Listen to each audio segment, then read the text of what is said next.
right, now we're cooking with Crisco. All right, let's do it.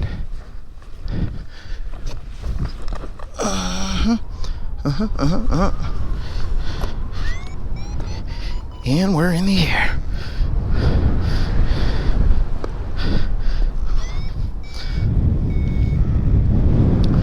All right. I thought for sure I was going to be digging out a tangled mess for an hour. Something I wanted to talk about today was the idea of you can kind of predict where a thermal will be because you'll feel a little bit of turbulence before you or when you get near a good thermal. I had a flight where I went from Lake Elsinore to Saboba. It was my best flight ever. Go watch that video, it was really fun.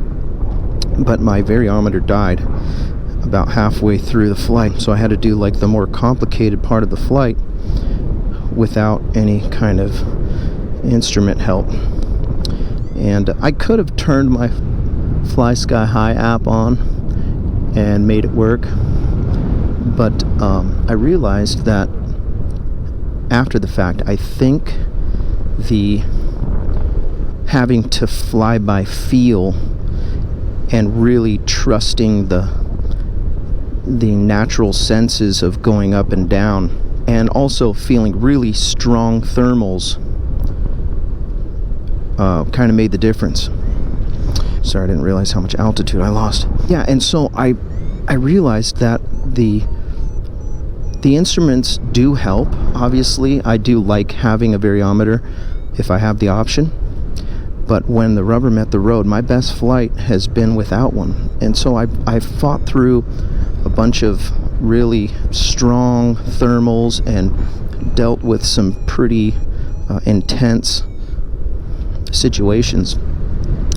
Getting low sometimes and finding it at the last second, and low saves, and I learned a bunch of lessons. But what I learned was that it's possible that I would start turning too soon and not really getting the best part of the thermal.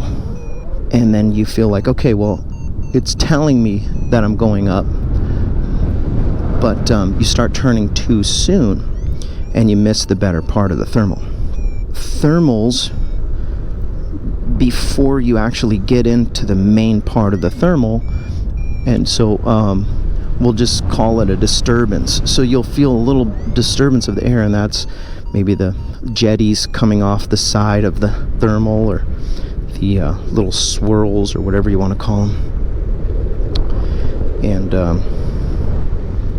anyways, I thought it was interesting that you can be flying, sniffing around for a thermal, and then you start to feel a little bit of turbulence, and you'll know, you can expect that there's going to be something. And based on the disturbance, sometimes you can find something that's really magically strong and, take you to cloud base.